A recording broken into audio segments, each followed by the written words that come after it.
Hey everyone, and welcome to a DF Direct special. This is in the wake of the two Microsoft gameplay presentations for E3, Key 3, JeffCon, whatever you want to call it, 2022. Standalone presentation here.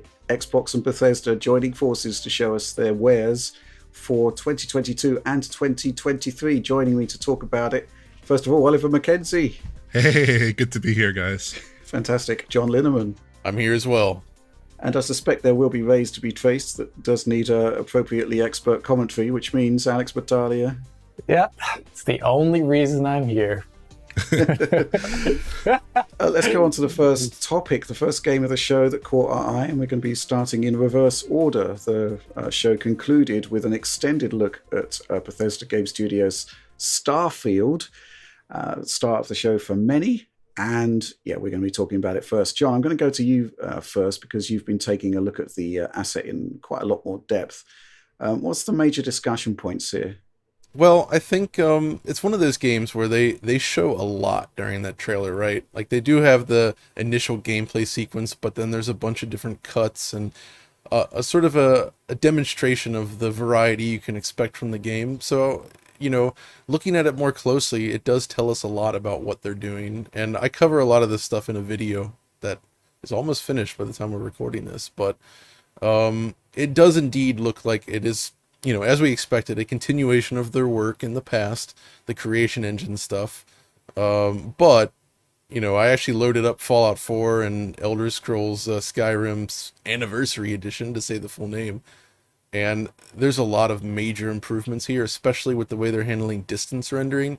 Like that's one of the first things that stands out. Like you play Fallout 4 on a modern Xbox or something, any console, and everything at the distance basically has no shading or shadows. It's just very just lit and it looks glowy and not great. Where right away in Starfield you can see that small objects at a distance do actually cast shadow. There's actually occlusion shadows and shadow casting and everything happening at a distance here.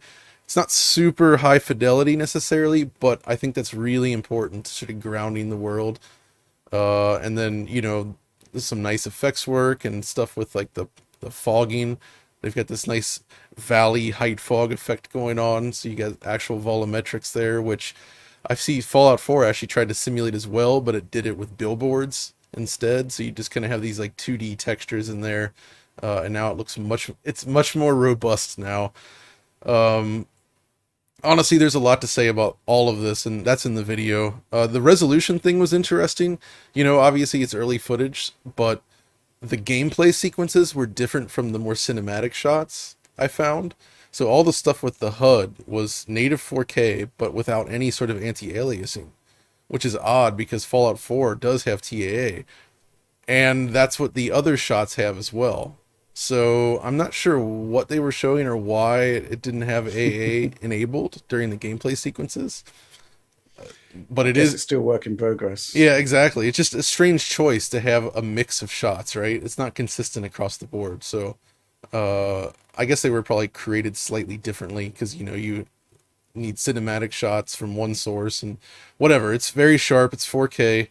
I guess the biggest complaint that Alex and I talked about recently was there's a general lack of indirect lighting in the game, and I do think this is a really hard problem to solve in a large scale game like this with a lot of modular components.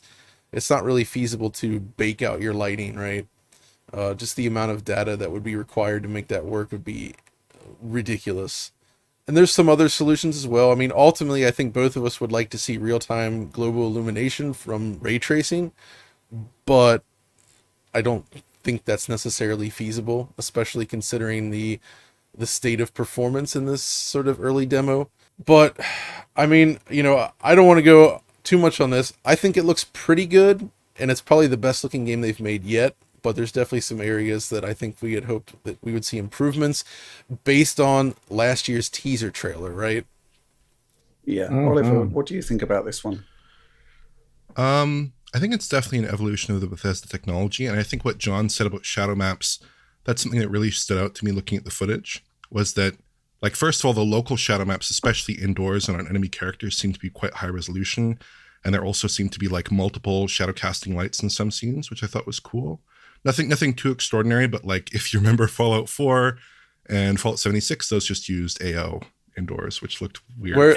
You know? Although I did see that Skyrim Anniversary at least has a lot of shadow casting lights inside, which is nice. So yeah, and then like the stuff at a distance, the shadows did look very blobby. Exterior shadows look quite blobby in low resolution, but they did look very stable, and they were rendered out very far, which makes me think they're using some sort of like SDF style technique or something there.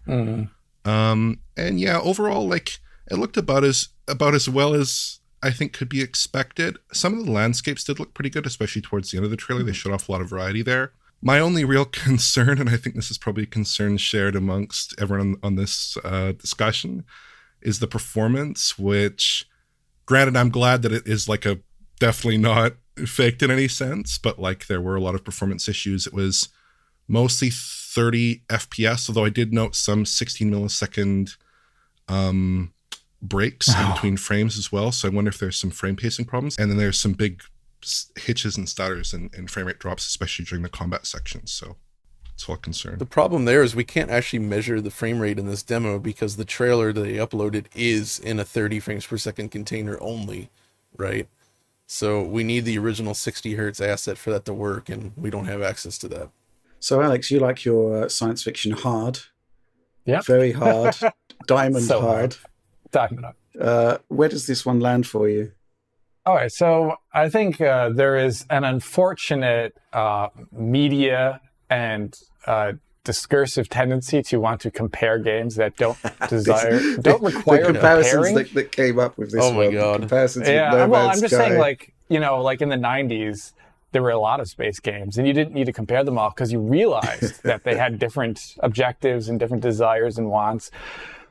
Bethesda style games are not life simulator. Fallout 76 has a little bit of that, but they're not the kind of game that like your No Man's Sky is. They're not an Elite, for the love of God. They're not a Star Citizen. They're not a Squadron 42. They're not a 4X style space game. You don't really need to compare it to those things. We already know what type of games they make. They make role-playing games. And they focused on a lot of that in the trailer.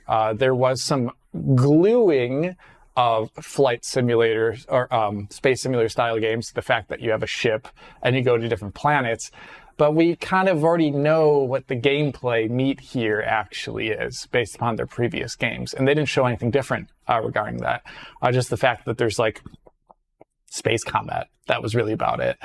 So I really say to those in the audience and those in the media, please stop trying to compare this to No Man's Sky or whatever. You're not going to get a lot of fruit from that comparison. Rather, it's really interesting to talk about the game itself and what it's trying to do and whether or not it can do it with the technology it is doing.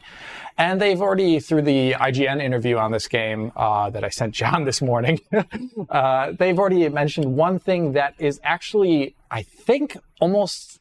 it's a design goal, but also I think a holdover from maybe what their engine is capable of, is that they're not going to have seamless transitions from space into the worlds that you can go around here, whether it be the city. So I imagine what there's going to be is there's going to be a loading sequence of some sort, or maybe Destiny style, like where they show a ship in like a pre-rendered FMV or something entering a planet's atmosphere, and then it's a different world itself.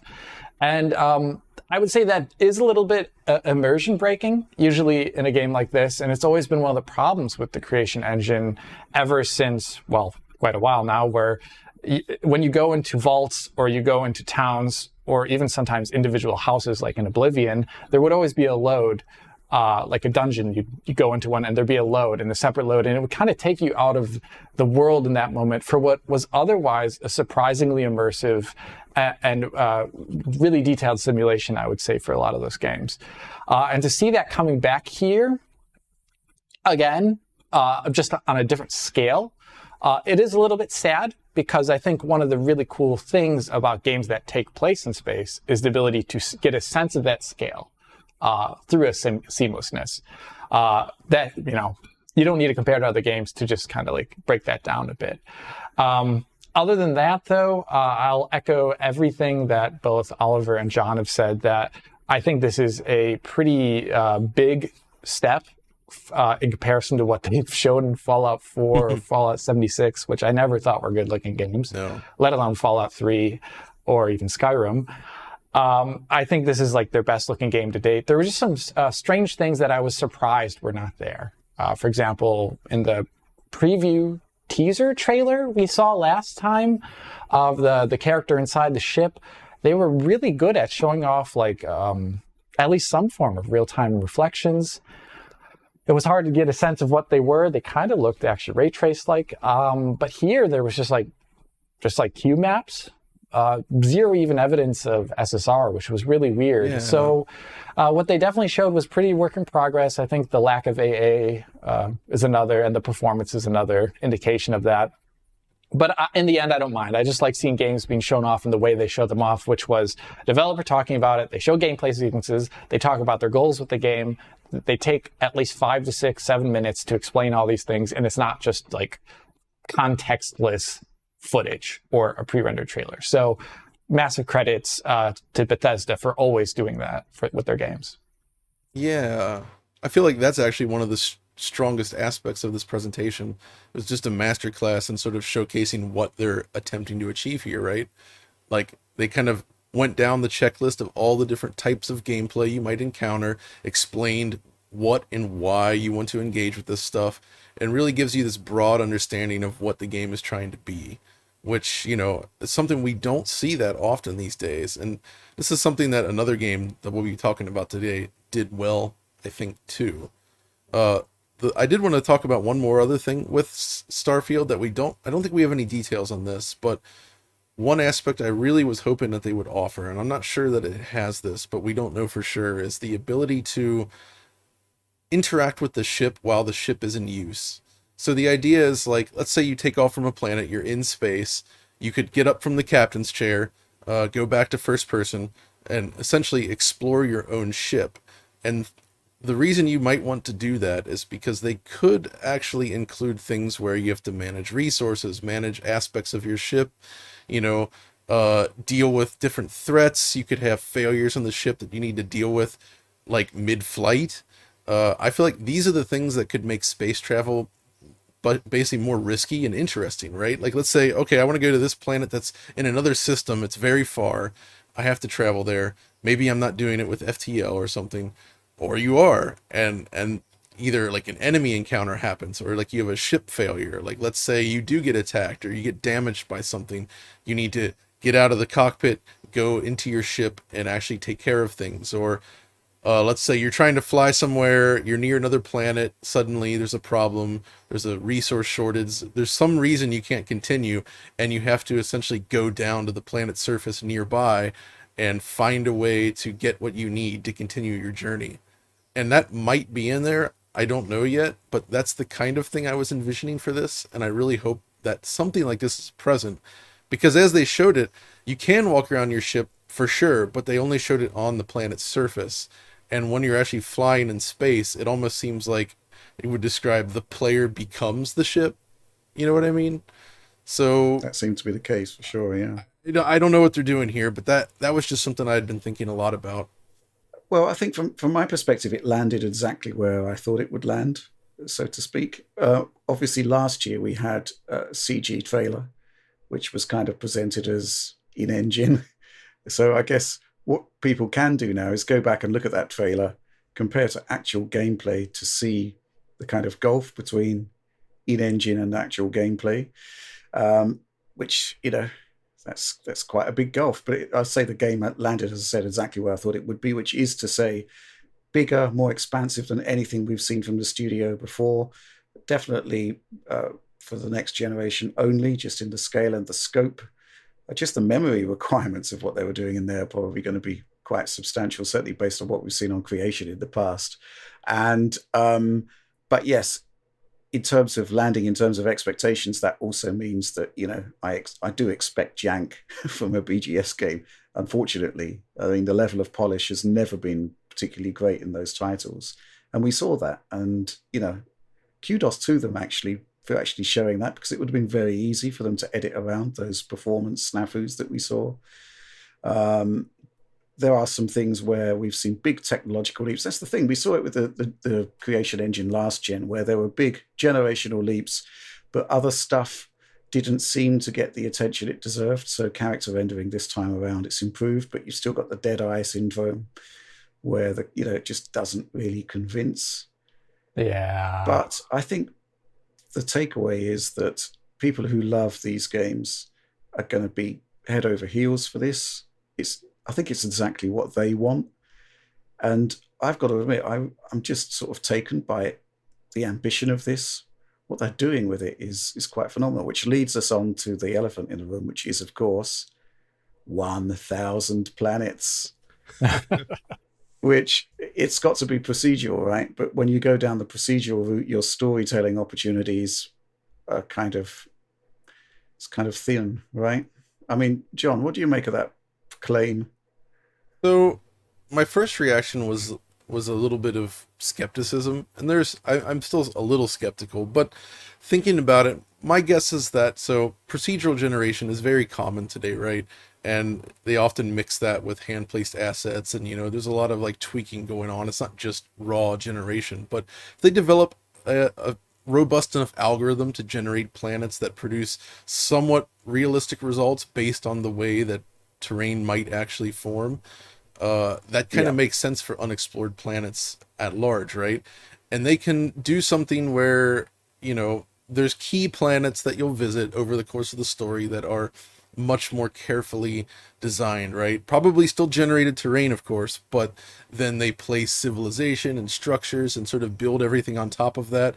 And then there's going to be ones that are just asteroids, right? Because even if we look at our own real life, universe, most planets are just hunks of rock, at least as far as we know, right? So it is more settled in this fictional world, but I think that could work. And depending on, and see, that's what would tie into that idea I had with the space travel, right? Like a hunk of rock with nothing on it could become interesting to explore if you're in a crisis situation and need to repair your ship, right? Then you'd have a purpose to land there and hope that you find something. And I think in fairness, they did show a lot of biomes. They did. There's a ton, and some of them look really good too. So the ice one was particularly nice. I'm not that worried about it, and the thing I actually want to see with it is I hope they take some Easter eggs with this. Like I mentioned this on Twitter, but I would love it if you land on a planet and it's like the world of the Elder Scrolls, right? The best thing would be like you land and you get out of your ship and immediately are ambushed, and then you black out, and then you slowly come to and you're riding in that and you're cart in the wagon at the beginning of Skyrim. But then it changes because then you have more advanced technology and the dragon comes down at the beginning and you just blast them and then run off. Exciting. Oh man. Well, I look forward to your Starfield versus Skyrim comparison video then. Okay, man. I think that's enough discussion on Starfield for now. I think suffice to say they ended it on a high, and they didn't skimp on the footage. They gave us a really detailed overview. There was a lot to take in there, and I think it was obviously there's technical issues which need addressing. Whether they will be addressed or not remains to be seen, but overall I thought that was a fantastic way to end the show. And Todd Howard's jacket as well. Also, Todd Howard was only 1080p. Yeah, what's that about, saying, bro? The game was 4K, but I pixel counted Todd, and he was only 1080p. So Starfield looks better than Todd. Todd was 1080p 30, but he did have multiple shadows from different light sources. That's a good point. I'm starting to think, by the way, that entire surdow plane and the ground beneath them was actually a green screen. Yeah, I think so. Surface. It looked really green screeny to me. Fair enough. Okay, well, let's move on to the next title. This one, hugely exciting because we've been waiting for it for literally years. Turn 10 debuted our first look at the new Forza Motorsport.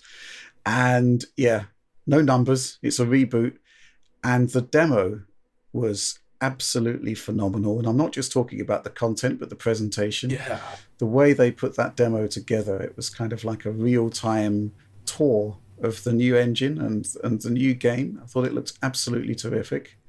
Alex, you've been taking a closer look at this one, so give us your Cliff Notes. Cliff Notes would be pretty big departure from the previous motorsport games, which had more static tracks in terms of lighting situations, which means a general change in the lighting technology they're using, which is kind of cool. And as a part of that, another cliff note here is that a big part of lighting technology is reflections, and car games are all about reflections. And at least on the console side of things, this will be one of the first games, to my knowledge, that will be using ray-traced reflections while the game is running and you're playing it. The footage that they showed was it was a little hard to understand originally what platform it was running on. And there's two footages. There's the really cool demo that we saw on stage there. And then there's a trailer afterwards, like I'll call it like a sizzle reel trailer, where it shows some really great kind of replay mode angles, like almost photo mode angles of cars running along tracks or cars like in the garage, and you're looking at the really great engine detail. They're like, I almost want to say that these two footage have like slightly varying levels of detail, and that's something I'm going to get in my video a little bit.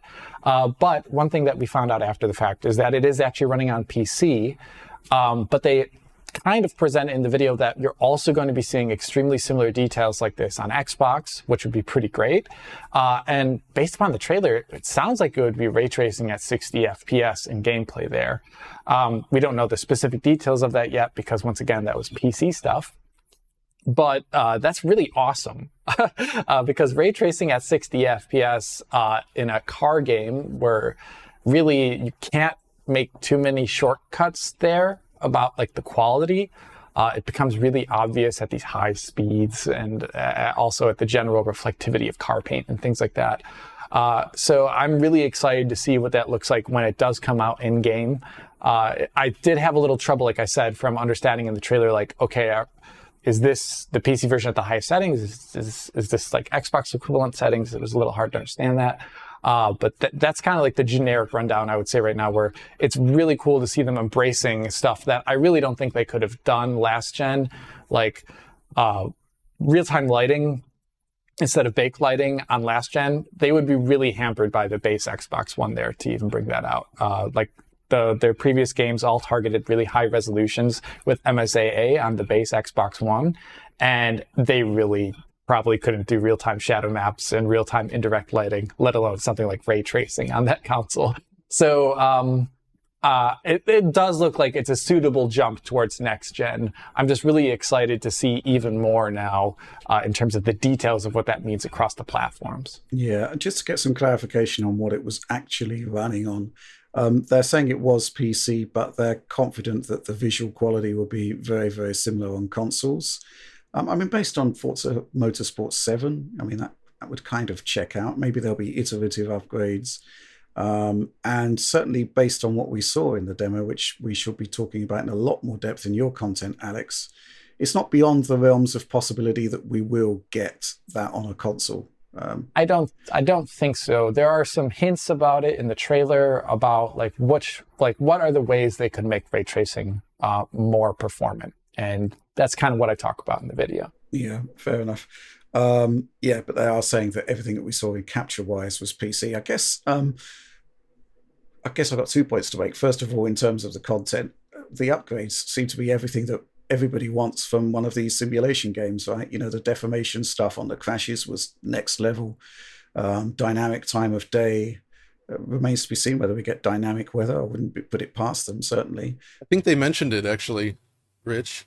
There was a comment in there. I said that it was like time of day is now real time, just like our weather system, I believe. I hope that they didn't show it, but I hope it means that like you can see like the cloud roll in and then there's suddenly rain on the track. That's what I would hope. Yeah. Yeah. So, you know, this seems to be all things to all men, and I can't wait to see more. And the thing about it is that Turn 10 deliver, right? I mean, that's what they do. Their sheer consistency over the years has been quite quite remarkable. Second point I wanted to make is Phil Spencer was talking about having more gameplay in the show, and I think that was kind of like a 50% mission accomplished there, in that there was far less CG trailers, which are a blight on these kind of presentations, and it's good to see them reduced, but there's still the presentation. I've got 2 notes on the presentation. First of all, I'd really like to know what it is I'm actually seeing, and in Jeff Con to a certain extent, and certainly in State of Play, there's much more of a drive towards transparency. You know, this is gameplay. This was captured on PS5. This is a cinematic. There's no shame in doing this. I think it's absolutely fine. So let's, that kind of precedent, I think, needs to roll out across all of these presentations, just so we know exactly what we're looking at, right? I mean, that's really important. Oliver, what are your thoughts on this? I mean, it is just remarkable stuff. Yeah, I think, like Alex said, it's a wish list for me in terms of the extremely high level of detail, the improvements in simulation, like they talked about, adding in some like more simulation style features as opposed to Simcade style features, like cars rubbing the track over multiple tracks, the simulation of track temperatures and grip levels, like tire compounds. Like, it sounded pretty extensive, and I'm sure it won't go as far as sim racers on, let's say, the PC like R Factor, but it did look like they're trying to push out simulation complexity. And also, one thing that really stuck out to me from the footage that we saw was just how consistent and polished what they showed off was, and the fact that they did it, as they say in the presentation, with no edits. It was just, fly-by-wire camera going through, and it looked really impressive, really polished. Everything looked like a really super high level of detail, and I'll be really interested to see how that fares, especially on consoles, but I have every confidence that they'll be able to pull off a really compelling result, especially based on the fact that quite a while out from release, we're seeing such a polished outcome here. So yeah, I was super impressed. Yeah, I've got no worries really about performance. There were some drops on the debug cameras, which I think is to be expected. But the way these guys profile performance, I visited Turn 10 in 2017. They're always on top of it from start to the end of production. And their sort of stress test is to run the most intense weather conditions, the most graphically intense weather conditions and lighting, and to have the track with all vehicles present in the view frustum, which basically means that they're constantly optimizing around the worst case scenario. So yeah, and I think there's a lot of extra new tricks they've put in to maintain that performance this time around, bearing in mind the astonishing feature set that they've got there. But let's move on. Let's move on to the next topic. So we're going to be taking a break from game analysis, and we're actually going to be analyzing an announcement here. Hideo Kojima popped up out of the blue to announce that he's working with Xbox on a cloud-based game. And when we sort of saw that presentation and saw that announcement in real time, we were kind of groaning, kind of worried about it. I think in retrospect, just to be clear, I'm sure the game's going to be great. It's just the concept of it being tied to the cloud is a concern. John, you're the resident cloud skeptic here. I think we all are to a certain extent.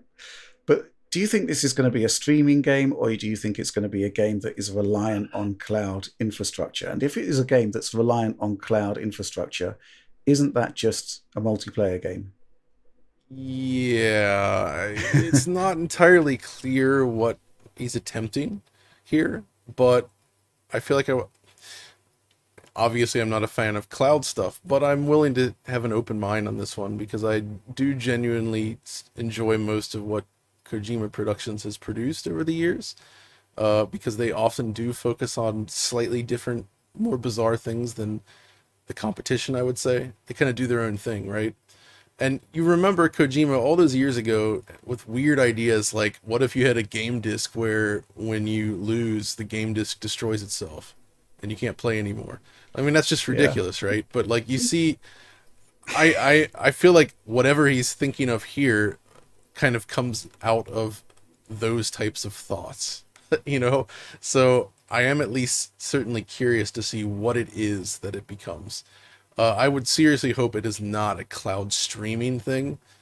That I would not enjoy. But using cloud technology to do something truly unique and interesting.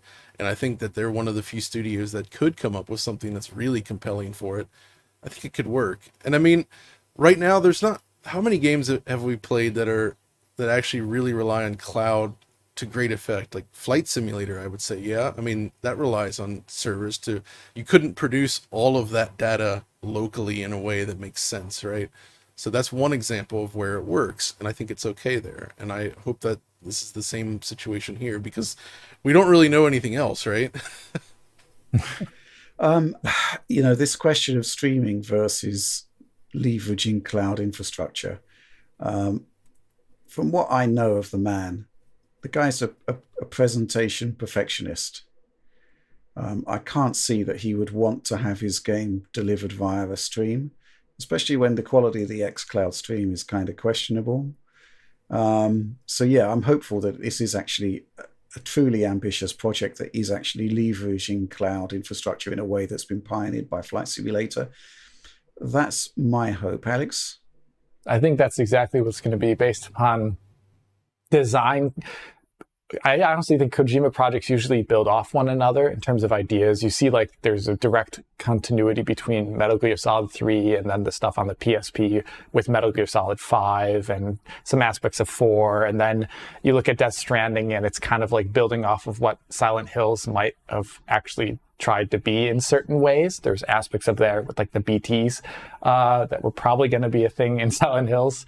But then I think this just builds off of everything that we saw in Metal Gear Solid 5 and Death Stranding. I imagine it's going to be some sort of asynchronous, synchronous multiplayer component. And that's what I think the cloud part is going to talk about, because I don't think it's about... Microsoft has yet to push cloud in the way where it's about dedicated Google Stadia kind of stuff. Yeah, they haven't done that yet. That would be awful. They've seen it as an addition to the local experience so far. So that's what I imagine what it is. I don't think it's dedicated streaming stuff. No. Are you excited? Are you excited about this, Oliver? Yeah.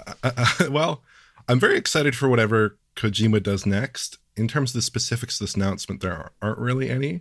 But I am reminded a little bit, unfortunately, of, if you remember Crackdown 3, right, when they were announcing it back in 2014, they were like, we're going to have a revolutionary cloud-based, I think it was physics destruction system for the environments. And in the final release, we saw, we didn't really see that, I don't think. We saw like much scaled down destruction in the multiplayer mode and not really anything in the campaign mode.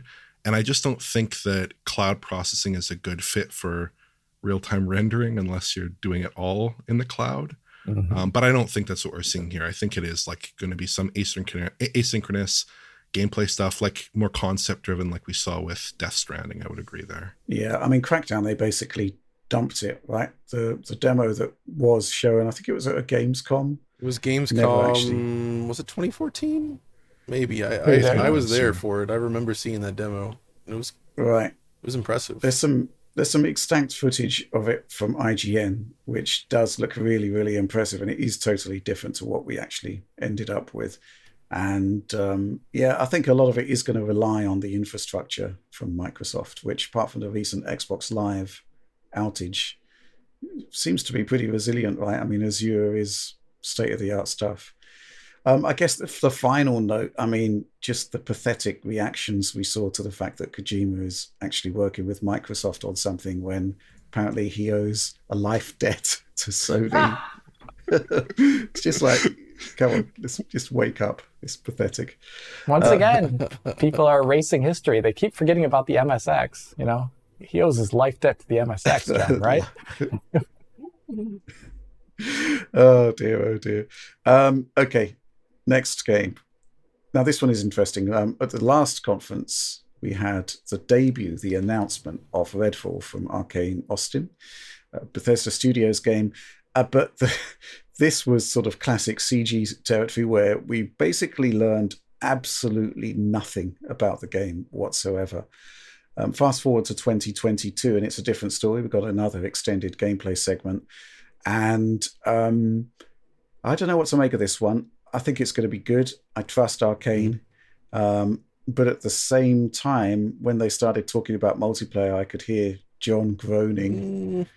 No, I was actually relieved by this demo, because when they first showed off the CG trailer with all the attitude and they were talking about multiplayer, I was afraid this was just going to become some sort of like weird class-based multiplayer game, but this gameplay trailer suggests that it is definitely not that. And I kind of feel like Deathloop had a similar thing going on, where they first showed it and it was like, wait, what the heck is this? But then it actually comes out and you're like, oh, this is really interesting. And I'm getting the same vibes here.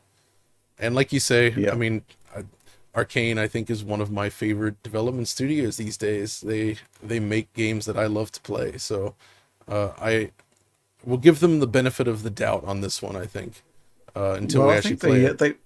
I think they were trying to make a statement with the first footage that we saw that was very much single player orientated. Yeah. And then they kind of cut to stuff that could be construed to be multiplayer. But, you know, in the after show, which we saw last night, they seem to be emphasizing that this is a game that you can play as you like. It's not multiplayer as the be all and end all, which I think is the way forward. Exactly. Alex, any thoughts on this, apart from the fact that every male presenter in this presentation looked like a Top Gear presenter? That is actually good. Including Pete Hines. Yeah, that's a good point. I didn't even realize that. I think one thing that was curious, it did give me a little bit Left 4 Dead, like a larger Left 4 Dead vibe to it, but I don't think that's what they're going for. Mm-hmm. Actually, it was just like the way they brought the characters on when they did showcase the multiplayer aspect. Yeah, it's interesting you should bring that up, because they tackled that directly in the after show. Yeah. You know, they were saying the perception was that it was like that, and they really were saying no. It's not like that at all. It's hard to show off a game that actually has more, I guess I would say, not your standard concepts, which, I think in the end it's probably going to be very Arcane styled, with a lot of systemic gameplay and a lot of thought going into how you approach different scenarios and different combats based upon like the enemy types and the terrain. The local terrain is always pretty important in their games. So that's what it looked like. But technologically wise is one of the things that I was actually pretty disappointed with here. It does seems to be gunning for next gen only based upon everything that was shown there. But it looked suitably last gen in a lot of ways. I don't know why it looks the way it does, other than the fact that it was targeting 60 FPS. But, I think this is from Arcane Austin, right? Yeah. And they worked last on Prey. Yep. Which came out in 2017. So they've been working on whatever their next stuff was after Moon Crash for a while now. And it didn't look too much better than Prey. I mean, Prey was CryEngine, right? And this looks more like their internal whatever, the Void engine, perhaps? Possibly. This is Unreal. This is Unreal? Oh boy. Well, there you go. It's variously reported as UE4 or UE5. But if it is UE5, it's not using that. Yeah, it's not using the tech from UE5 then. Yeah. Well, and that's a bit of a sad That's disappointing. of this, because that's actually surprising, because stuff like the anti-aliasing didn't look like UE4 or 5. It does have a different look. The way the aliasing appeared within, surprising. Yeah. So that's the one aspect where I was less than thrilled with the trailer, because I thought Prey was stupendously good looking for its time. It wasn't just because it was CryEngine, but I thought they really, the art style blended well with the tech there, and it was a really strong art style. And I feel like the art style here is not nearly as strong. What do you think, Alex? I feel like still really their best looking game, at least most striking, is still Dishonored 2. Like Karnaka and everything, some of those levels are just absolutely gorgeous. They for sure are probably. I mean, I think that just has a lot to do with the design of the game, for sure. where they have these dedicated levels and they can really craft them really well. This one, due to its more open nature, I think there's going to be a little bit less of that, because a lot of it takes place outdoors instead of in creaky hallways or in really small towns with courtyards and things like that. So I think it's going to lose a little bit of that, which is a little bit sad. But, I'm excited to see what the gameplay is. I just wish it was a little bit more art-driven in a way that appealed to me. That's probably how I'll Yeah. say it. Oliver? I think, I think gameplay wise, this looked pretty cool. I mean, I'm kind of into the whole co-op shooter, Left 4 Dead kind of traverse through an environment thing. I think it's pretty cool, and I think where they've set it up with multiple characters, there's some interesting stuff there. In terms of the tech, it does look very last gen. Nothing really special there. I combed through the trailer looking for evidence of like, some RT or something. It's very obvious they're using SSR. There's occlusion artifacts in a few scenes. Looks like shadow maps. I couldn't really pull anything up, but maybe they're doing something. I have no idea. If they're doing something, it's nothing too impactful on the visuals, at least at this stage. So I'm actually seeing yeah. confirmation here that it's Unreal Engine 5. So, which boy. I mean, it's just a continuation of 4 if you're not using the new features, right? So Yeah. Okay, So, well, that does potentially open the door to a lot more things, just if they want to use them or not. I mean, RT is baked in if they want it. it wasn't here, Let's though. hope they do. I saw SSR. Definitely was not there. Fair enough. Okay, let's move on to the next title. This one was a bit of a puzzle in the first presentation. The second presentation, we got a lot more detail on it from the developer. High on Life, featuring the Hyperbong, which seems to be a first-person shooter where the first-person weaponry is talking to you, like The Rock in Summer Games Fest. Yeah, John, I'm going to go to you on this one because I don't know. Here's the thing, right? I came out of the first presentation with a big meh, with a so what? What's this all about?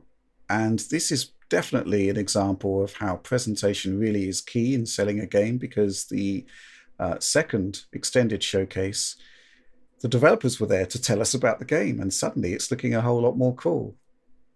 Yeah, it seems less of it just seemed like a shooter with attitude prior, but it actually seems to be more exploration driven, but not necessarily open world.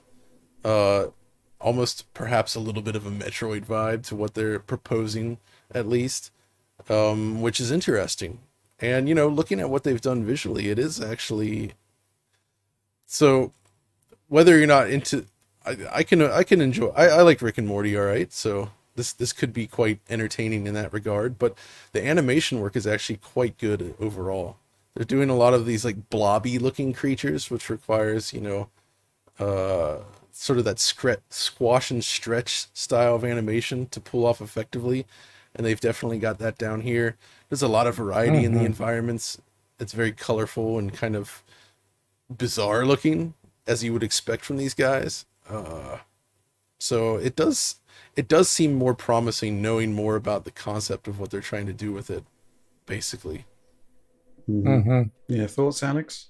I thought the animation was the highlight. Yeah. I'm not so keen on like forced comedy in games usually.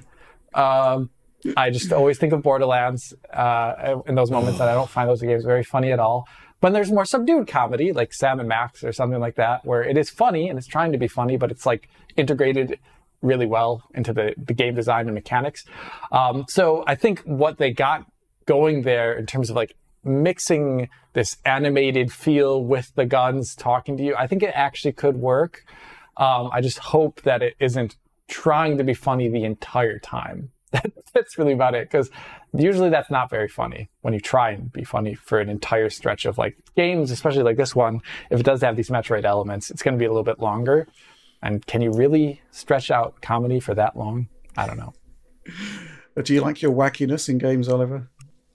I have seen some of Rick and Morty, and I've liked what I've seen. I think that it could be good. I don't know. I think I probably share the concerns about forced comedy. I'm not a huge fan of the comedy in Borderlands, if you can call it that. I thought that the gun design, like with the little aliens, I thought that was really cool. It reminded me a little bit of Oddworld Stranger's Wrath. I don't know if that's something that It's a good other point. people kind of thought as well. Oh, like the little fuzzles on the gun with the eyes and everything. Yeah, I know what you mean. Trinkets. Yeah. I mean, the asset quality looked quite high. The animations looked awesome. I like the idea of a 3D first-person Metroidvania. I'm interested to see what they do with that. And just performance. Yeah, I mean, it's coming out this fall, I think in October. and performance was a little shaky. There was some 60 FPS material, some stuff that looked capped to 30, but with some pretty bad drops. It's early enough. I feel like it should be fine. I'm not judging it too harshly. I just, I mean, it is coming out pretty soon, so hopefully they can sort that out. But it looked pretty impressive to me, and I agree with Rich that the first presentation really didn't do that much for me, but the second one, the extended gameplay showcase, they had the creators talking about it, and it looked like a much more interesting and compelling title. So maybe they should have done that for the first presentation. I don't know. I feel like with the comedy stuff, though, guys, like Justin Roiland does have a much better track record than the Borderlands crew, I would say, when it comes to humor. So, I don't know if that's an apt comparison necessarily. Yeah. Okay, so next game. Post Q1 this year, 2022 has been the year of the lack of AAA titles. But this does give an opportunity for up-and-coming games to really shine, and I think this next one is going to be one to watch, A Plague Tale Requiem from Asobo Studio. I'm going to go to you for this one, Alex, but these guys really know what they're doing, and this was another fantastic trailer. Yeah, it's so just as a bit of background, I covered this game when the first game in this series, when it came out. And the idea back then that I found so compelling is that we were looking at what that was, at the time Sobo hadn't flight simmed up yet. And it was just really high quality, right? Really high quality from a visual perspective. And that was not expected at the time. There were some moments in there where you could see where more budget and where more iteration time could benefit the game, like regarding facial animation and things like that. And then you come over to the sequel now, and it's built on all that really cool tech that we saw in the first game, but they've had all that iteration time now, and also just the technology itself will evolve. And the one complaint I had about the first game, which was the facial animation, actually looks pretty good here. So I think we're going to be looking at a very interesting technology game that when it comes out, that it's probably going to, I actually do imagine it'll support ray tracing on one of the platforms. I don't know if it'll be PC as console as well, just because I feel like that's a direction they would go in based upon what they've done in the past. And the one thing, though, that I wanted to point out that I was not so happy about, oddly enough, is the more emphasis on direct conflict. I think it's cool when games focus around non-combat and they come up with an interesting gameplay loop there. And it was hit or miss at times in the first game. But here it seems like they're going more for, I got really the Last of Us vibes in terms of the way encounters look here. Like you sneak up behind people and then you can like subdue them, or there's a crossbow, I think, as well shown in there. I actually thought they would be going more in the non-violent, non-combat sneaky game thing, which can also be really interesting. So that was the only disappointment, but they'll probably pull it through in the end because the first game was pretty well done. So, but looking forward to seeing thousands and thousands of rats in real time. John? Yeah, actually, I was just looking at the trailer again, and I love the second shot. I don't know if you agree, Alex, but it immediately reminded me of The Witcher 2 with the introduction tent sequence. Mm-hmm. I like that. But I think you're interested. It's interesting that you point out that sort of like Last of Us vibe, and I do have to wonder if some of the non-violent aspects of the original was actually a result of a lower budget, because doing these direct actions is more expensive and difficult to implement. So it's a good way to sort of scale the budget back while creating something compelling. And perhaps with the success of the first one and their other work now, they feel more confident in going after something a little bit more direct confrontational. Like it does still seem to be very sort of stealth driven, but I'm okay with that, actually. I don't mind that at all, but I am curious to see how they balance this, right? Because that is the key. Like, you don't want it to turn into, like, just a straight-up murder game, even though that's definitely in here. I mean, the first game was, like, all about, like, innocence and innocence being destroyed through the plague and also through the horrible things that were happening. So it would be a little bit too dark for me, I would say. Did you have any thoughts on this, Oliver? I mean, when I first saw A Plague Tale: Innocence, I think, Alex, we were talking about it at the time. We thought it was initially running on Unreal Engine. Yep. because it kind of had that look about it. But the fact is that these guys out of nowhere came up with, top class rendering, and the game was fantastic as well. Budget constrained, but still brilliant. This one's looking like it's taken to the next level, right? Yeah, I think it's really impressive looking. I guess in the action question, I don't know. I played a bit of the original. I wouldn't mind something with a bit more action, but Sorry, Alex.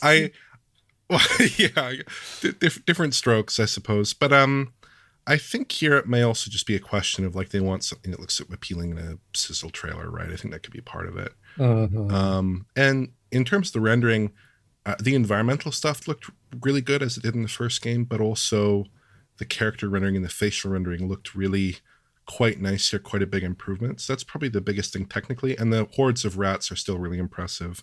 I'm sure the scale will be super impressive there. So I'm excited for it for sure. Absolutely. Actually, I should note one thing, Alex. I was just looking this up because I was curious, and there's several sources reporting that it's an Unreal Engine 5 game. Oh my gosh. Oh no. Like I'm set, like Plague Tale, the stuff with Arcane, it's like all this proprietary tech is going away, and that's a little bit sad. If that is true, that is actually a huge shame, because I was really proud of the team for that first game being its own thing. My goodness, what? Really? Is that true? I can't 100% confirm, but there's a bunch of articles that very specifically say this. So we're going to have to double check this for confirmation, but there is now a concern that they've also abandoned their in-house technology, but we'll have to wait and see. Brutal. Wow. Okay. Okay, Alex is starting to have stuttering nightmares. I know. Okay, let's move on to the next topic, the next title rather. And this one, it's going to be huge, no doubt about it. Forza Horizon 5 is getting its first expansion. Hot Wheels, which was so big for FH3, is back for FH5. Looking awesome. 4 new biomes, extra cars, tons going on here. The sort of signature Hot Wheels aesthetic to it as well. Looking great, but we've got some question marks over this one, right, Alex? Yeah, because when the game Forza Horizon 5 initially released on PC and console, it was a little bit disappointing back in the day that the ray tracing in the game was limited to basically the Forza Vista and or Garage moments of the game. And, they had pre-rendered sequences very rarely in the game with videos. And in those, you would definitely see ray tracing was on as well, too. Okay, so fast forward to now. We're looking at this Forza 5. Let's look at the footage, the trailer footage there. When the cars are lining up at the beginning of the loopy stuff, like the orange loops and stuff that from Hot Wheels. You can see the cars lining up, and as they line up, you can look at this blue car right there, look at its hood. You can see self-reflections, and you can also see the other cars reflected around it. That's not possible at all with the way reflections are done usually in Forza Horizon 5 without ray tracing. So that really does imply very heavily that the game now, as of the Hot Wheels release, will have ray tracing in game. I mean, it says all 4K in-game footage or something in the bottom left there. So that would be really amazing. And it would kind of steal a little bit of the thunder from Forza Motorsport if that were the case, because I honestly think I've always been a little bit more impressed technically with the stuff from Playground, just in terms of visuals. I think they really nailed the style down really well. So I'm really excited for that. If that is the case, this trailer does show off ray tracing for sure. And let's hope that does pan out for being released in game in some form. If not, that would suck. So that's really all I got to say about that. Just to be clear here, Forza Horizon 5 did have ray tracing, but it was in non-playable modes, and the ray tracing non-playable, and it didn't ray trace like this. Here you can see other cars in the ray tracing. Yeah. It was literally only your car was ray traced in the minimal release it had. So this would suggest a technology sharing with a game that isn't out yet, which seems unlikely, but not beyond the realms of possibility. I guess the question would be the extent to which it's actually viable on a console based on the performance hit that we saw in Forza Horizon 5, because you did actually have, at the time, there was a hack available, which I think was put together by one of our supporters, or DF supporter program, which which was pretty awesome, that enabled RT in all times during the game. And that particular avenue of enjoyment has since been closed to, as I understand. But this is on a different level. It is the Forza Motorsport feature set seemingly in this footage, but without any song and dance being made about it, which it's kind of weird, right? For sure. Like I said, I do hope it actually is something that is in the release game. Yeah. Okay, Oliver, any thoughts on this? I love Forza Horizon 5. I'll be playing a lot of this. No, I was super. I thought the trailer looked awesome. I mean, in Forza Horizon 3, they had a Hot Wheels expansion as well. It was not nearly as involved or as expansive as this is, though. Like in some of the wide shots, you see like really big environments. They're doing 4 different biomes here, like a grassy kind of jungle biome, a snow biome, like I think a deserty biome. Like they're doing some really cool stuff there. It's sort of interesting too. They've got it surrounded by clouds instead of water, and the usual Forza Horizon conceit for their DLC is to do like an island surrounded by water. This time they're doing clouds. I wonder if I didn't really see good evidence of it here, but I hope they're doing something interesting there, or with a skybox, because FH5 had a pretty basic skybox, I would say, without a lot of dynamism. So I'd like to see that improved here if they can turn around some technology for this DLC. But I was pretty, it's not a new title or anything, but I thought it was a really cool looking piece of content for a great looking game. I think it's a big crowd pleaser though, right, John? Yeah, I mean, this looks awesome. Love this stuff. And honestly, Hot Wheels has been having a pretty hot time lately, because there was also the dedicated Hot Wheels game released last year, I think it was. And I sampled that recently, and that was also good. A very impressive game there. So, and attaching yourself also to Forza Horizon 5, which is one of the best racing games in the market today, smart move for sure. I just have to laugh though. I feel like in the last few, there's a point where everybody stopped referring to levels as levels or stages, and like the word biome is used to describe everything now. There is a differentiation. There is. You can have 2 levels in the same biome. I'm just thinking about, like, if you look at like Mega Man, you're going to all those different places. So like, I'm going to go to Woodman's biome, and then, it's like, it works. It's different biomes. So I love this. I get what you're saying, but I do think they get a pass on Forza Horizon. For Forza, it makes sense. I agree. It makes perfect sense. Fair enough. Look, I'm going to quickly move. We've got so much to talk about, which is kind of ironic, because on the night we were wondering what we would be talking about, because we weren't sort of super blown away by the presentation. But since then, we've had the second show. Things have come a lot more into focus. We've had a chance to reflect. So even though I've probably lost thousands of views in not doing immediate reactions, we really wanted to, look into this a bit more and produce a better video.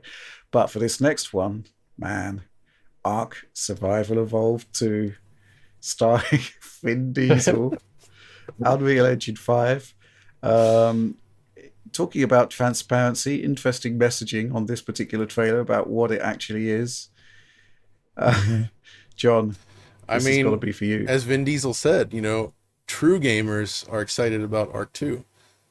And Ark is the best game in the world. So I'm actually a little bit confused by this whole trailer, to be honest, because what they're showing here... Wait a second. Are you suggesting it's not going to look like this? I would hope Vin Diesel looks like that in this game, because that would be a dream come true. But I guess the big question here is, what is the game now?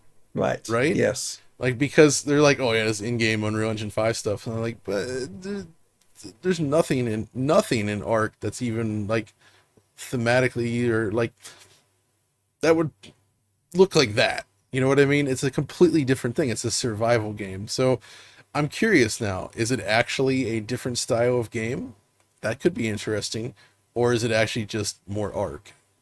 And that's what I'm not clear on, because this trailer, all the trailers so far they've shown of Ark 2 have been very cinematic in nature, right? And you get Vin Diesel involved, and like, you're not going to have just like a character creator and like generic characters running around when you got Vin Diesel, right? Like, I would think not. Why would you hope though? not. Why would you? It'd be a Because waste. he needs his family. Oh Yeah. yeah. Well, we see the family on that dinosaur, so Yeah, it's right there. Like a little. yeah. I don't know. I'm going to there. reserve judgment on this one. We've joked about Ark a lot, but primarily because its technical performance has been generally terrible in the past. But fair play to them, they are currently reporting, or some team is reporting Ark to the Switch. So it'll be interesting to see.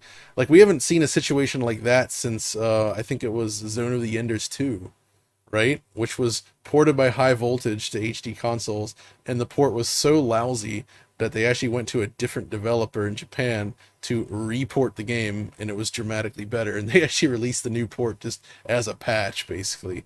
And that's kind of what I'm thinking is going to happen with Ark. So to keep an eye on that. But I don't know. What do you guys think? Are you guys excited for Ark 2 and Vin Diesel here?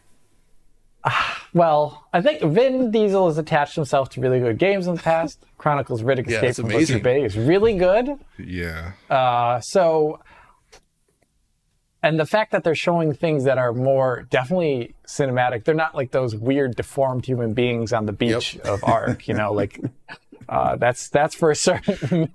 So I'm actually hoping it's a bit more of a story-driven experience with those. If those visuals are indeed what the game looks like, my goodness, it's one of the best-looking games ever made. So that would be interesting. But do I believe it? I will. At the moment, no. So, Well, it's I'll just wait beyond to see when we everything see we've some more seen stuff. from Unreal Engine 5, possibly barring The Matrix Awakens, which looks very, very different. And this runs smoother. Yeah. So, Oliver, do you believe the hype? Are you buying into this Are you a one? gamer? This looks good enough that even just the disclaimer, which I'm reading right now, real-time footage captured in Unreal Engine 5, it's still, still impressive, even if that's all it is. Yeah, exactly. Yeah. But I did not really play much of Ark. I played a little bit of it on the Switch just to see what was up when the Digital Foundry coverage dropped, just because I was curious. Thoughts? And I was, did we grossly misrepresent the game? No, I have to say not quite. No, it was quite bad. But no, I mean, if it looks half as good as this, that'll be a really interesting game. I hope there is more of a single player component, more of a cinematic component to it. That might be interesting. But yeah, it's hard to derive anything from this that isn't kind of disappointment there at showing more off for a game that's not that far away. Well, Vin used to have his own game studio, lest we forget. Trigon, right? Yeah. Yeah. So, there's track record there. He was also in The Wheelman, was it? Yeah. Uh-huh. Which I remember being okay. Not too bad. Yeah, it was all right. Okay, let's move on to the next game, Diablo 4. We got to see some. Well, first of all, again, the handshake of this particular presentation was in-engine cinematic, which was looking kind of low-tech and not particularly impressive. Then we cut to gameplay, which actually was looking a lot more impressive. Alex, really interested in your take on this one.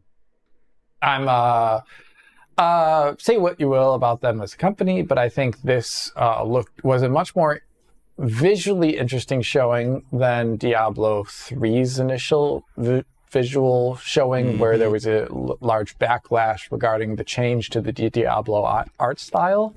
Because, like if you play Diablo 1 and Diablo 2, it's very sword and sorcery, kind of dark and earthen tones with reds mixed in because Diablo. So that's what you got there. And this looked a lot like that, which is, I think for fans of the series, it's a really positive thing. I think the reaction to what they did with Warcraft 3 and also the reaction to the latest Diablo remake remaster thing from, what was that, Vicarious Visions? I think that kind of maybe guided their hand in terms of the art style here. So it did look visually quite interesting. I'm wondering, though, like what sets it apart in what I would consider now a slightly crowded marketplace for Diablo-esque games. So, like, what makes it more interesting to play than Diablo 3? What makes it better than Path of Exile. For example, Path of Exile 2 is also a thing that looks visually, honestly, better than this, and is going to be coming out in the future too. Like, what can they do to sway people to play this specific action RPG versus another one? And that's what I still have yet to see in this footage. Okay, Oliver? Yeah, I'd echo all of Alex's comments. I think this is a much more, I don't know, to me it's much more visually pleasing than Diablo 3. I know some people like absolutely. that game's art style. But the tech here, it's nothing exceptional, and, you know, peeling through it looks like big GI, shadow maps, that sort of stuff. And the overall, you know, tech does not look extraordinary, but they did say it would be an open world game, which is interesting. I guess Diablo is always sort of open world, but I guess more open world, more interconnected. My main issue here was presentational, which is, yeah, you saw that initial in-engine showing, which was not super impressive. And I didn't even read that as Diablo. No. Like, if they had come out and just said, oh, and we're showing off Diablo, I would have paid more attention. I would have been more excited. I was reminded of when NVIDIA used to bring out those tech demos for a new GPU launch. And this was like a rigger for like the GTX 680 era 10 years ago. Yeah. It wasn't hugely impressive. And I didn't know what I was looking at, right? But then you cut to the gameplay and suddenly things, you know, it's definitely a Diablo game, definitely a big increase in fidelity and detail and effects work. Thought it was looking quite impressive. Anything to add to that, John? Are you a big fan of Diablo? I am not a big fan of Diablo, I have to admit. It's I don't dislike it. I did enjoy the original PC games back in the day, but I just kind of grew out of, like, I don't find loot engaging anymore, right? There was a time when it was interesting to just earn stuff like that, but now it's just become kind of a boring click fest to me, and I don't really. Yeah. I would say games like what From Software does has replaced Diablo essentially, right? Because there's much more thought and purpose behind the combat. The upgrades are more meaningful and spread out. So when you do actually get the loot, it tends to have an immediate impact on the gameplay experience. But again, totally different games. No slight to the people that love Diablo, because it is a very well-made game. And I have to agree with Alex's initial point that the visual style here is so much better than Diablo 3, to the point where it does actually make me to have some interest in this. And I'm like, okay, maybe I'll give Diablo another chance and give it a shot, because I like the direction they're going with it. Because that was one of the issues I had with Diablo 3, was that they moved too far away from that very dark kind of, like, there was a vibe that Diablo 1 and 2 had that was really lost with the third game. I think you guys can agree with that, right? Like, yeah, it was just gone. And this looks like it's getting back towards that. So yeah, I am interested. I'm kind of intrigued by your comment about, you know, the progression of the loot systems over the years. I mean, I guess my first experience of it was like Phantasy Star Online, where, you know, when something dropped and it was, you know, it could be a genuinely game-changing experience to get like a big drop. You know, it was phenomenal, but that seems to have been eroded over the years in favor of the grind. I mean, Fantasy Online was a grindy game, right? But you got those rewards where it all seems to be a bit more incremental. You have to work a lot harder for it these days. That's the thing, right? There's only so many things that a developer can create, and now there's just this focus on pure numbers, and I don't think it's interesting getting another sword that animates exactly as your previous sword, but has +1 on one stat. And the difference you feel in game is so minor. Like, I think that's a waste of time for everyone. Like, it's not interesting as a gameplay concept anymore. I'm not sure it ever was, but when it was a new thing, it was a little different. But now it's like, oh, okay, well, we see the strings being pulled, and it's just not for me, even if I know some people still love it. Okay, let's move on. And Phil Spencer himself turned up to reveal quite an impressive title arriving on Xbox. But it turns out it's arriving on PC and PlayStation as well. A trio of new Persona titles. Oliver, I know you're a fan of these, right? Yeah, so these are ports of existing Persona titles. So you've got Persona 3 Portable, Persona 4 Golden, and Persona 5 Royal. So Persona 4 Golden and Persona 5 Royal aren't especially interesting. Persona 4 Golden was on PC in 2020, and Persona 4 Royal was released in 2019 originally. So it's like nothing, they're both very modern.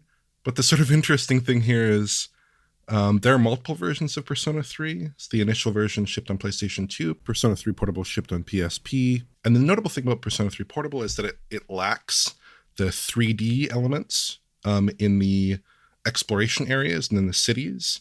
And it lacks the anime-style cutscenes. So instead of those cutscenes, you just get like pan and scan 2D stuff, like a visual novel. And that's all gone here, which sucks. Yeah, that does suck. And the other thing is that they're using AI upscaling for the backgrounds. I mean, I looked through this pretty forensically. They for sure are using some sort of upscaling. It's definitely not high-res artwork. It's all quite low-res 2D, pretty mediocre results. I wish they'd just done something with the PS2 versions. And the final irony is that despite the fact that it's called Persona 3 Portable, it's not a Nintendo Switch. And that just feels like, what are we doing here? Yeah. These games are not hard to run, It is confusing. And I wonder if it has, so Persona 4 was also PS2, right? But then it got the Vita conversion. And I'm wondering if that Vita connection, working with that already done port, made it easier to bring that forward.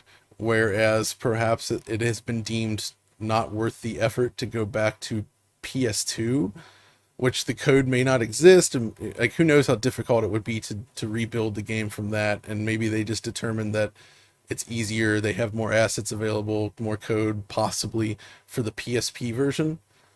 But I agree with you, like it's disappointing that they cut down on that, because I think in its original case, I'd imagine, I mean, the PSP can do fully beautiful 3D RPGs, of course, but in this case, they may have done the 2D stuff to speed it up, make it more portable friendly, but also reduce like potential loading times, right? Because loading in and out of different 3D dioramas takes more time than going through the images as it does. And as a result, P3P had a really nice flow to it when running from UMD.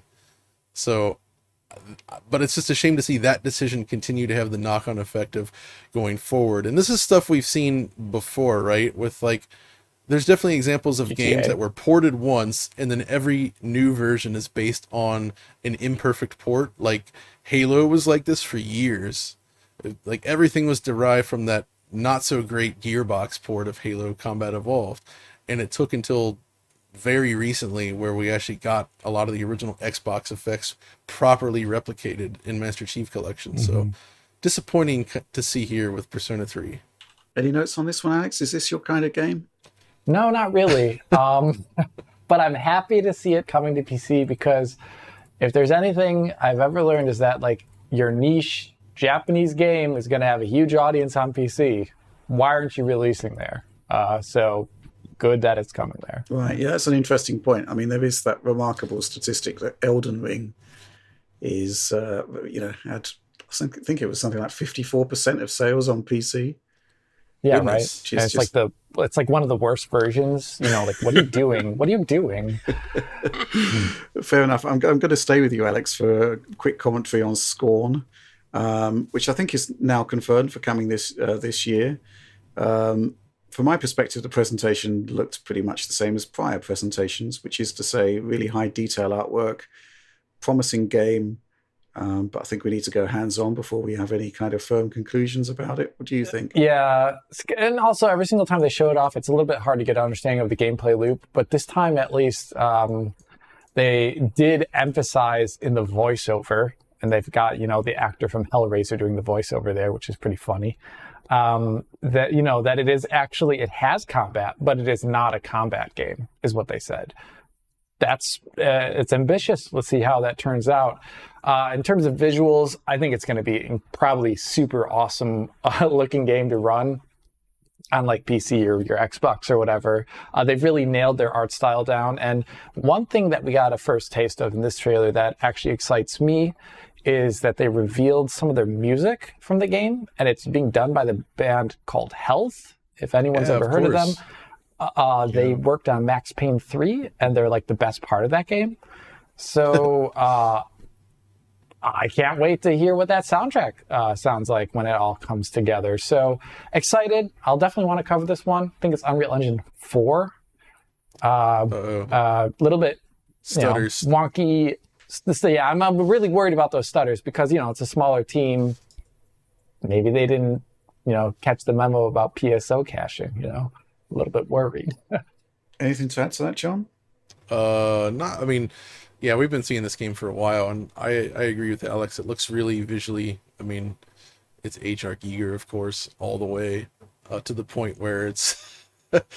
I mean, Yeah. it's basically a duplication of his style, but I'm happy to see that in this game, and I like the kind of vibe they're going for, and I'll be curious to see how it actually plays out and whether they can pull off sort of the horror factor effectively. But it is beautiful. I definitely want to play it, and I think the main concern really is about that PC version and the potential stuttering issues.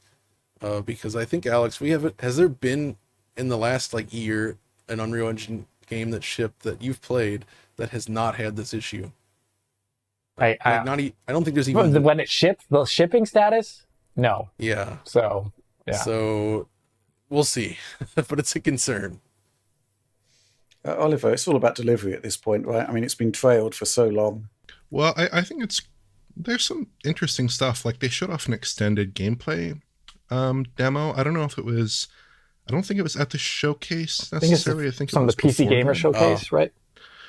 Oh yeah, it was from a different event. It looked interesting. I mean, there really isn't too much combat in there. It seems much more exploration based, almost like a survival horror type vibe. I would even stretch to puzzles too. It seems like are a part of this puzzles. Game. Yeah. I love the artwork. I love the H.R. Geiger stuff, like the super like bony metal metallic, but also that organic element. I think it's really cool. Yeah. So I'm excited for it. Okay. Another title kind of came out the blue was Flintlock, which, again, it's one of those titles where we just got like a splurge of gameplay. At least it wasn't a CG trailer, I guess. And it just seemed to be kind of an open world combat title. Looked quite polished, quite stylized. Alex, any particular thoughts on this one? I didn't really come away with any sort of particular type of opinion on it. Except that maybe it's one of the ones where we've really got to go hands-on. Yeah, we have to go hands-on with this because I think it looked very generic, unfortunately. They definitely have a interesting, name and setting there. But at the same time, I say generic because it reminded me of one of the many canceled titles from Amazon's game studios. Like they had like multiplayer open world shooting stuff from third person with a slightly cartooned out art style, historical references, but maybe not actually historical. That's what I got from this, and I wish they showed it off in a way that made it stand out among the other things that we saw that evening, unfortunately. Okay, moving swiftly on. I think we've got to talk about Minecraft Legends. It's going to be a big title from Mojang Studios. They seem to have renamed their own studio. Mojang, yeah.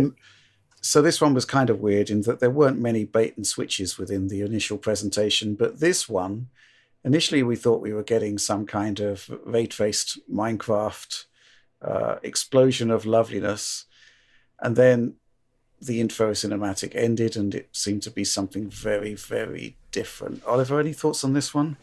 I think the bait and switch was sort of unbelievable on this one. And it wasn't even like a normal bait and switch, because like sometimes you'll see, they're showing off CG stuff and then they show off real-time stuff or whatever. This looked totally achievable within a game engine. Like it looked very impressive, but totally achievable. And there was a lot of really impressive stuff in there, like just beautiful bounce sliding, great shadowing with like variable penumbra effects. Again, that super simple Minecraft style delivered with just such superb technology.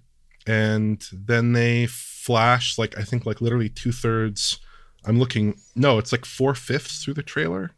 And then you just see like this cell shaded, like whatever. Okay.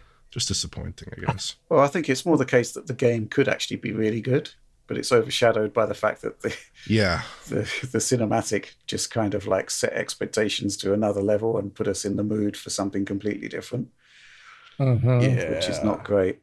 Yeah. But there were quite a lot of extra games that we should talk about before we wrap this one up that were intriguing, if not sort of barnstorming AAA fare.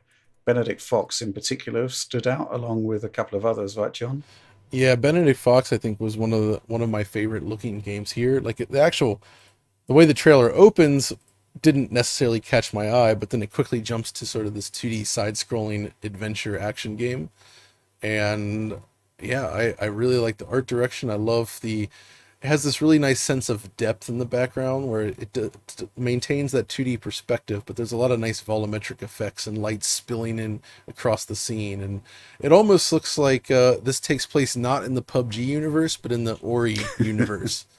You know, that's exactly the impression that I got. Yeah, initially I thought it may be from the developer, but they're doing something quite different from what has been revealed publicly to date. But yes, there was that vibe, right? Especially with the kind of 2D, not quite 2.5D, 3D backgrounds. Yeah, and the way they do the background. So what's interesting here is that they have the FOV and the way they draw the backgrounds extends far into the foreground, right? So you see a lot like this large area that stretches from the player's point up to the player perspective, which gives it this sort of like grandiose feel that's really interesting and sort of ties the environment better to the world itself, rather than feeling like a separate gameplay track with like background and foreground elements slotted in. So, but again, it's difficult to say too much. We don't know enough about what the game is to say one way or another, but I think it looks very promising and certainly more visually striking than the little glimpse we got of Flashback 2 or Flashback Square. That was what I was about to say, yeah. Okay, fair enough. And let's just power through some of the remaining titles that we saw. Another one that looked quite intriguing, Ereban Shadow Legacy. Again, very short snippet of gameplay, but it did look very slick. Any thoughts on that from the team? No? I actually forgot what it was. I had to look it up right now. It does have some cool... it reminds me of... what's that one? Recore. Remember Recore for the Xbox? There's something about it. It's very Recore like looking. A more cel-shaded Recore. I don't think it's going to play like that or anything. It's difficult to take much from this specific demo, but I mean, it could be totally fine. I think it looks really cool. It's just, I'd like to see more. Right, exactly. Like, yeah. The visual style is cool, but we just don't know enough about it. Right, okay, fair enough. But something which I think excited all of us was Cocoon, right, John? Oh my god, yeah. So this one actually specifies some involvement from at least one of the creators that worked on Limbo and Inside, which are absolutely phenomenal games. But this one, looking at it again, it's quite a different visual style and also a different sort of game, as it seems to take place from more of an overhead isometric perspective. But I was really just I'm loving the visual design here. Their games are always stunning in terms of just the aesthetic. And the one thing that really I'm wondering, I can't tell if this was a trailer thing or if it's actually in game, but there's this point where the character carries a sphere over to the central platform, then dives into the sphere, and the camera kind of spirals into the sphere into the next chunk of the world. And that could just be like a video transition, but it actually almost kind of looks like an in-game thing and sort of jives with what they're doing. But it does seem to revolve around sort of moving spheres around. And one of the things I always liked about their games was just there's like this focus on simplicity with the mechanics and what you're supposed to do. It's very clear what you can do right away, and then it's about manipulating the environment using those simple rules while making your way through an atmospheric world. And so I'll keep an eye on that one for sure. Absolutely. More games. So many games. Too many games. Too many games. Yeah, Ravenlok looks like, I don't know how you'd best describe it. There seem to be shades of Kenna Bridge of Spirits. Yeah. In that kind of cartoon, highly detailed presentation. I'm watching the trailer here. It's looking really, really nice. Any thoughts on this one, Alex? This looked actually pretty great to me in terms of art. I actually think it was a little bit better than Kena in some ways. I mean, Kena focused a lot on the really cool, I would say, DreamWorks kind of style look to a lot of things. And this one actually seems a bit more in the video game world in terms of aesthetics that we usually say there, and less the cinematic aesthetic, which appeals to me a bit more just because it can allow for more I would say, really weird designs, which is which you can see in the trailer. There's a lot of stuff that looks like if a child had Leonardo da Vinci's drawing skills and ability to make machines, that's what these things would look like. And that's what I was seeing when I saw the trailer. Just a lot of imagination. Hard to see what the gameplay is going to be like. Kena, in a game like this, kind of goes for like that 3D Z-Lock light platforming thing, which can be fun, but it can also be a bit derivative. So I just want to see more gameplay here. But one of the trailers that did catch my eye kind of after this one, but actually wasn't actually after this one, but the one we have next on the list is Wo Long. John, which team is making this game exactly? It's Team Ninja. It's Team Ninja. So the thing is, I think their games are really cool. I actually like Neo and Neo 2, but I gotta criticize them really quickly I think they've really, ever since Neo 1, they've almost had like the same lineage of art and same lineage of technical things that I wish they would change in their games. I think this is probably going to be a cool game. It's probably going to have awesome combat based upon their previous games they make. They're just really good at that combat system stuff. But in terms of tech, I wish they changed some things. One thing that really caught my eye in this trailer is how everything looks so absurdly shiny. Yeah. I don't know what that is, but like every single thing looks like it reminds me of like Unreal Engine 3's and it's like UE3. that look of, it's like UE3 look of everything is shiny, but here they also thankfully have real-time shadows, unlike UE3. So that's what I get. But then the other thing that I get is they fix this on PC, but every other platform didn't have this fix, is that they just don't have anti-aliasing. No. Like if it's there, then it's like the most ineffective anti-aliasing that has ever existed. This trailer, I could just even tell what it was before they announced the name of the studio and all these things. I was like, oh yeah, it's Team Ninja. There's no anti-aliasing in this trailer. So like if someone out there from Team Ninja's listening, you brought DLSS into the PC version with varying success. There are some aspects of that are really great of that DLSS, but it at least gave the game some anti-aliasing and made it look really nice and presentable. Please do that for the console versions of this game. So you bring it out on Xbox, make sure it has anti-aliasing, please. Yeah. I was actually really disappointed with this because I was hoping for Stranger of Paradise 2. I don't know about you guys, but I'm right there with you. This did look a lot better than that game, but it did look very much in the lineage of Neo 2. I agree. Very similar looking tech. I mean, it looks, looks okay, fine. but yeah, they should definitely touch up their AI at least and get some other stuff. Haven't they upgraded Stranger in Paradise? Yeah. Yeah, they made it apparently not as bad. Yeah, maybe I need to check that one out. I don't know. They had a lot of room for improvement, so they did improve it.